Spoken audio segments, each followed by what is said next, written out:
Hello, my name's Jonathan Wyner. I'm here in the critical listening room at iZotope in Cambridge, Massachusetts. Welcome to Season 2 of Are You Listening? Before I launch in, a couple of reminders. If you're interested in this video and other videos like it, click the subscribe thing down at the bottom of the screen below this image, sort of down there, and you'll be notified when new episodes come out.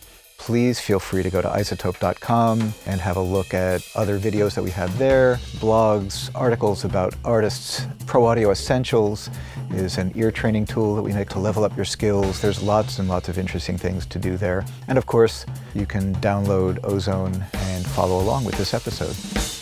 Today I'm going to spend a little bit of time talking about width in the context of mastering, so let's get started. So when we talk about width, what are we talking about?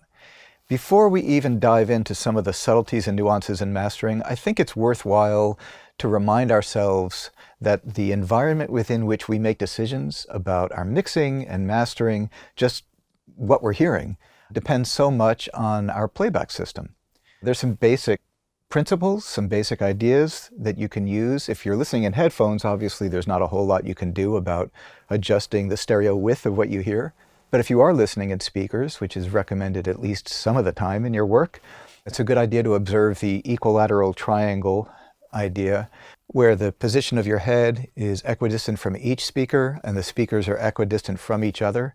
This will put you in a position to have the best shot at having an even distribution of energy across the stereo field. If you hear anything when you're listening routinely that comes out of the stereo field, in other words, you think you're hearing sounds coming from outside of the left speaker or outside of the right speaker, you might want to think about what's happening in terms of reflected surfaces in your room, which can color the sound and also cause you to make some less than ideal decisions regarding stereo width. When we think about width in mastering, we are thinking about it much in the same way that you think about width in mixing. Where do you place the instruments in your mix? And the decisions that you make in mixing are going to have a lot of play in the decisions that we make in mastering. When we think about width, I mean, there's sort of a neat aspect to panning things around, creating a sense of depth and reverb, putting accompanying instruments on the left side and the right side. So that's part of what goes into creating a sense of space in the mix. And when we start thinking about adjusting width and mastering, we have to think about what those decisions were in the mix, which will to some extent determine what we end up doing in mastering. If you want to understand the way people use stereo width in mastering, you can do what's called an A-B technique in listening to some of your favorite tracks. Let me show you how to do that. And so I've got a session here with Ozone instantiated, and I am going to put the equalizer into mid-side mode so that we can monitor just the side channel. What that allows you to do is to hear anything that's been panned off center. In some cases, you'll hear very clearly that certain instruments have been panned very wide left and right. It's not atypical to hear a percussion instrument or a guitar or a keyboard or sometimes background vocals panned off to the side. So listen to this track for a moment and I'll give you a demonstration of that. So here's the whole track.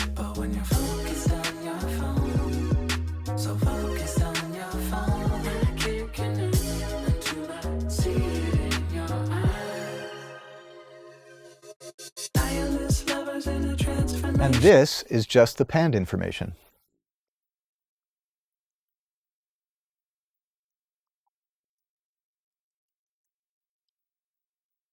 Back to the whole track.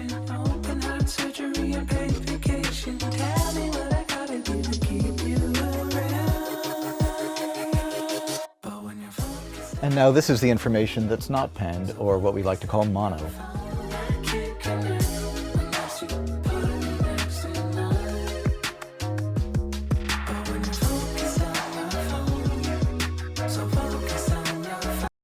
So it's interesting when we do this to discover that the important elements in our mix, by and large, are panned to the center.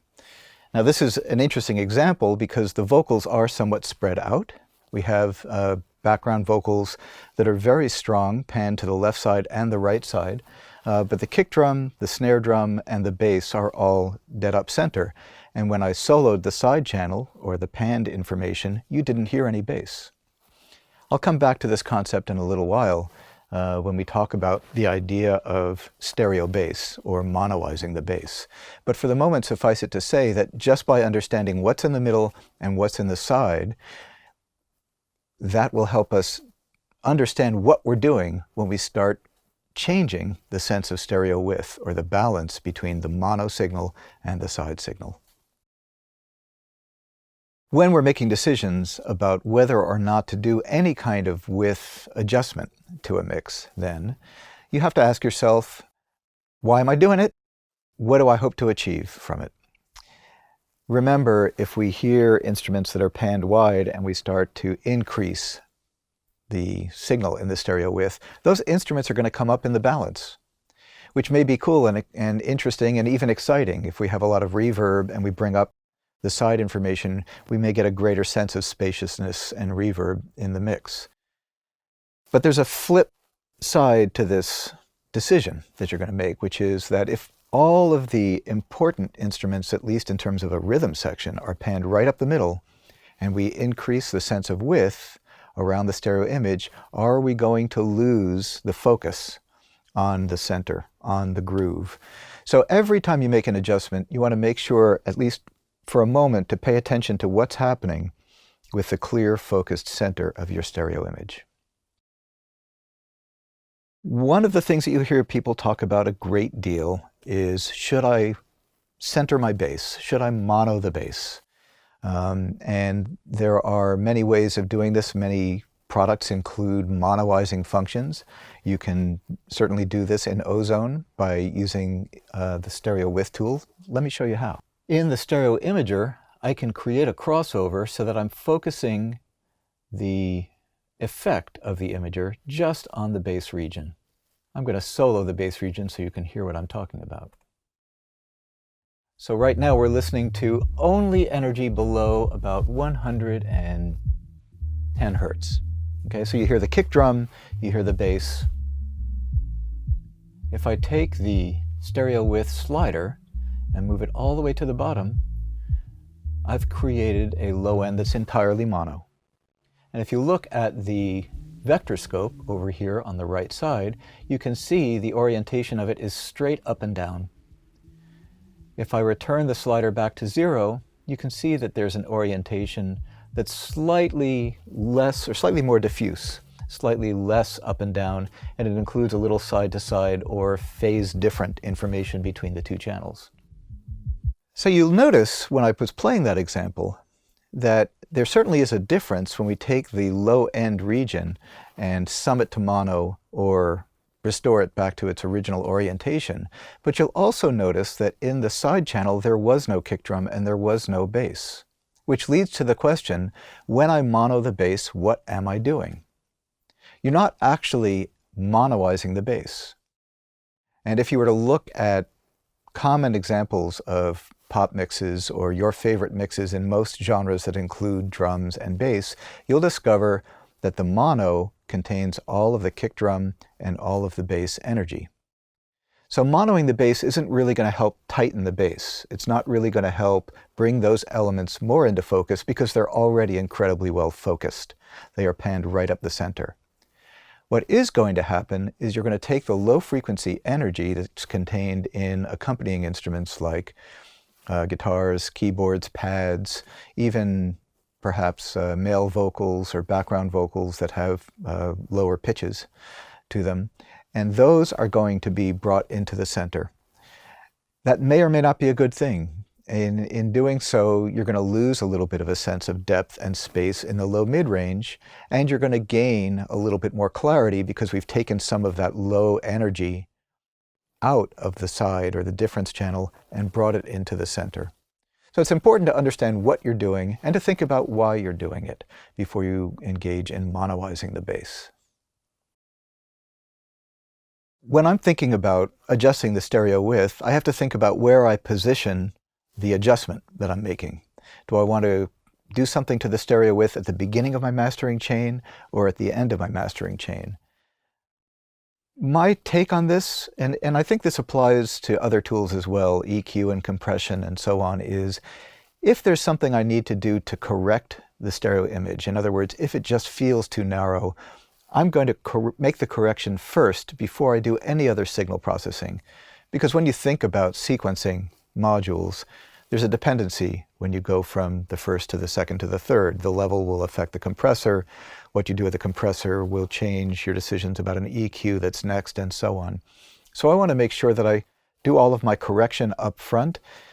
If everything seems pretty good, but I think, gee, it might be kind of cool to create a little bit more stereo width, a little bit more energy out on the sides, I might leave that until my very last or next to last module, just before I get to the limiter. So my decision about where to place the image processing is dependent on that decision, on that criteria. Coming back to the idea of stereo width and balance. So let's go back and think a little bit about what kinds of instruments are panned, what kinds of instruments show up most often in the stereo image, and what making adjustments in the stereo image or to the stereo image are going to do to the recording. Starting with the kinds of instruments that are most commonly panned off of center, they tend to be tonal instruments that carry harmony, that are complementary to the featured instrument, like a guitar, like a keyboard, like a pad. And then we have percussion instruments like hi-hats, shakers, anything that's sort of the ear candy that we use to define the edges of the stereo field. Thinking about the mix this way will lead us to think a little bit harder about what we do in mastering when we adjust stereo image. If we bring up the side information in, say, the mid-range frequency bands between 500 and 2000 hertz, chances are we are going to be changing the balance between those guitars and pads and whatever's panned in the center, the rhythm section and possibly a lead instrument, lead vocal. So if you bring those up too much, they're going to create some competition for the listener between those elements. So the question is that good? Is that what we want to do? Maybe the answer is yes, maybe the answer is no, but we tend to be a little bit more careful about raising the uncorrelated or side information in the middle of the frequency spectrum. The same is also true with the high frequency information like percussion and hi-hats. If we boost the high end of the side information, we're going to bring that forward. But that information, that's musical signal, is generally speaking less competitive with the vocal and with the drums and with the bass. And so, at least in my experience, I find you can be a little bit more aggressive isn't the right word. You can make bigger changes to the high end of the uncorrelated or the side signal. So if we take a look at ozone, you'll see we can split the bands and think about making changes to each band according to the nature of the signals that live within the band. So first, let's listen to each one of these bands that I've created. I'll set one crossover at about 500 hertz and set one at about 2000 hertz.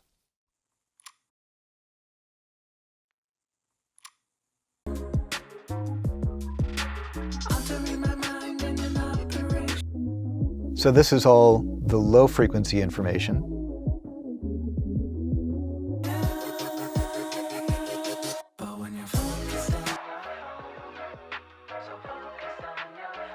Here we have the body of most of the vocals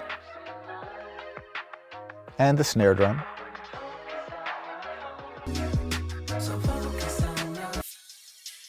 And here we have the percussion and the high end of the reverbs and some of that ear candy that I was talking about.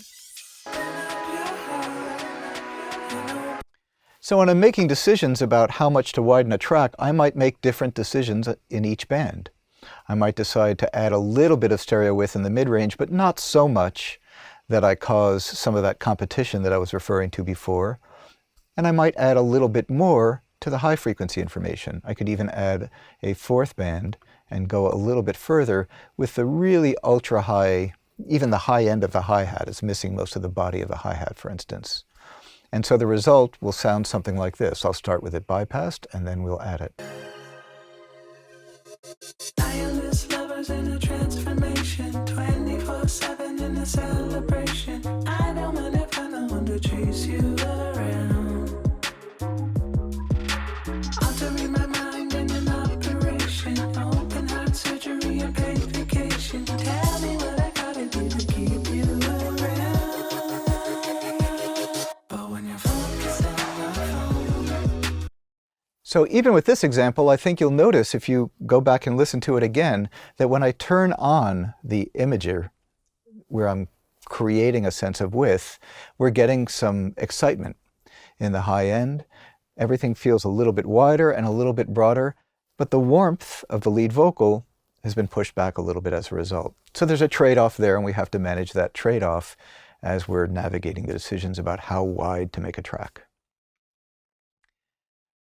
There are other tools that we can use to enhance stereo width. Thus far, I've been using the imager, which is a mid-side tool, to adjust the difference between mono and everything that's panned. Many modules allow you to go into mid-side mode in Ozone. You can do so in the equalizer, put it in mid-side mode, and only enhance the high-frequency energy on the sides, for instance. You can adjust the mid versus side in the compressor module. Some modules don't let you go in mid-side mode, like the tape module. That just wouldn't really make much sense. It would create such a weird difference between the mono and the side that it would probably produce a bad result. If you look at the imager module, you'll see that there are 4 different ways of viewing the stereo image, of metering the stereo image. The 3 that you see here, the polar sample, polar level, and to some extent lyssages or lyssages, depending on where you're from, displays, let you see the information slightly differently.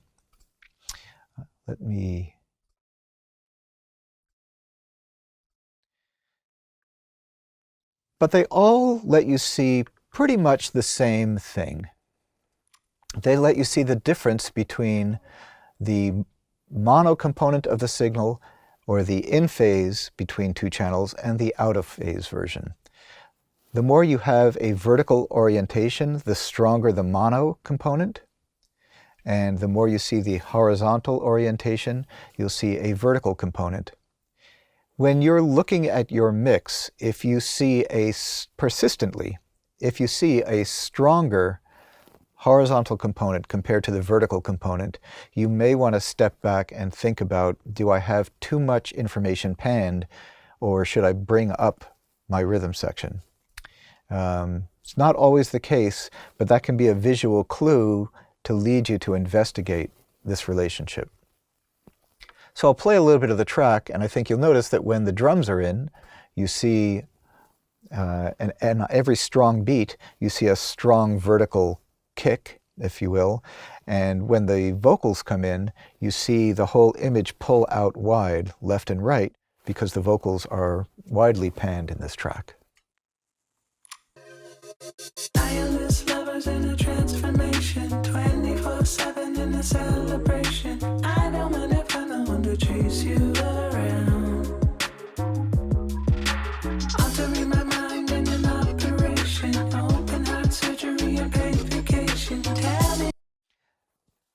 So as you watch this display, you'll also notice that there is nothing that's exclusively panned all the way to the left or all the way to the right, at least nothing that's very high in amplitude, so it's pulling the entire stereo image out to the sides. The meter to the right is also interesting to talk about for a moment. There are 3 positions, or 3 compass points on this meter. There's 0, which represents a completely diffuse phase orientation. In other words, not in phase, not out of phase, just equal energy across left, right, and center. If you have a purely mono signal, you'll see this meter go all the way up to the top. In fact, let me put the signal into mono, and you'll see what that looks like. So now I've soloed just the mono, and you see that we have no phase disparate information compared to stereo.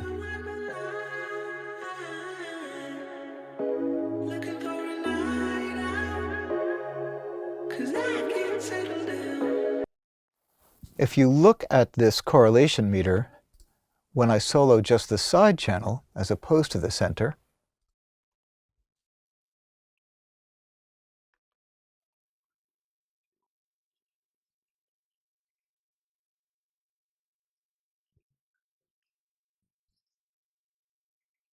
you'll see that the indicator is pulled all the way down to fully phase incoherent. In other words, we have nothing in phase in what we're hearing. If you are mixing and you're listening to your full stereo mix and you ever see this meter trending strongly towards -1 or towards that position, that's an indication that you might be creating a problem for the listener.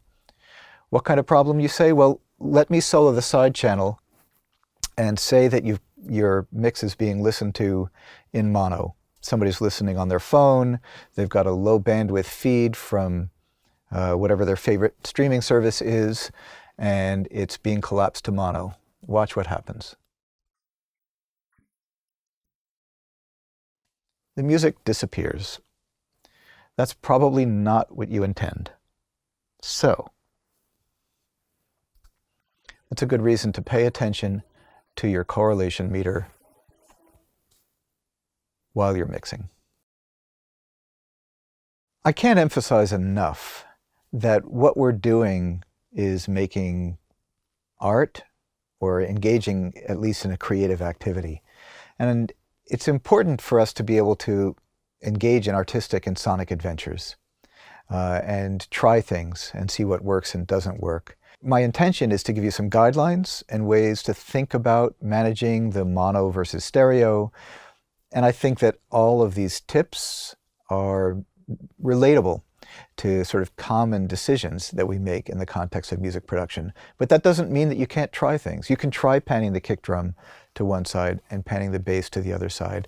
You can try taking the low end and widening it in a mastering context and see what happens. The two things you always want to keep in mind is your listener. Is the listener going to hear what you want them to hear? And one way to ensure that is to check your mixes in mono, especially if you start playing in this sandbox of stereo imaging. When you go to mono, if you notice that your important instruments either disappear or vary wildly in terms of the level in the mix, that's a time to go back and think about, can I be a little bit more strategic in making these decisions? Could I pan a little less extremely, or maybe I can create a sense of stereo image or stereo depth doing something else. But I want to encourage you all to happily pursue whatever wacky creative ideas you may be coming up with, because sometimes those are the coolest. I'll give you just a quick example of where I think stereo image adventures have been problematic for me. Way back, there was a band called the Beatles. They made some records in the 1960s just when stereo was invented. And in order to sell stereo, the record labels thought it'd be really cool to have mixes that demonstrated the power of stereo. So they wanted something that wasn't so subtle.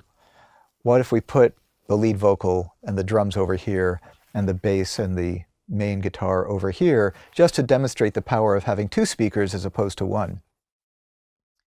I remember finding this problematic when I was working out in a gym some 30 years ago. It was a big, wide, open space, and they had a playback system that was arranged in stereo. And when I was working on my legs over on one end of the gym, all I could hear was John Lennon's voice and a bass guitar. I was missing half the music. And then when I went over to the other side of the gym, it was Paul and the rest of the instruments.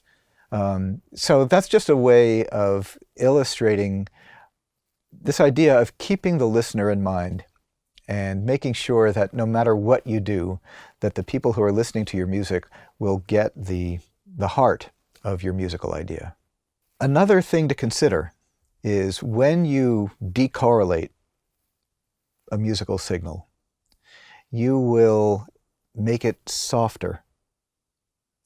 Okay, why is that, you may say? Because there's an efficiency, there's a power that comes from two speakers doing the same thing at the same time. If you take the kick drum and pan it all the way to one speaker, while a pan in a mixing engine will compensate for the loss of level between the two channels, you still arrive at a point where you only have one speaker doing something in the low end and not the other. When they're both doing the same thing at the same time, there's more sound pressure level, there's more energy, there's more level, there's more loudness for the listener. So there's also a cautionary note that if you spread out the image too much, you may have to do other things to make your record sound loud enough or impactful enough for the listener. As far as artistic adventures go, you may find it interesting to click the link here and listen to the playlist that I've put together of interesting adventures in stereo imaging in some recordings. Some of them are a little bit more conventional, some of them are a little bit wackier, but they're all interesting and fun to listen to, and maybe they'll stimulate some creativity for you. So thank you so much for listening to this episode and watching this episode of Are You Listening? And I look forward to seeing you in the next one.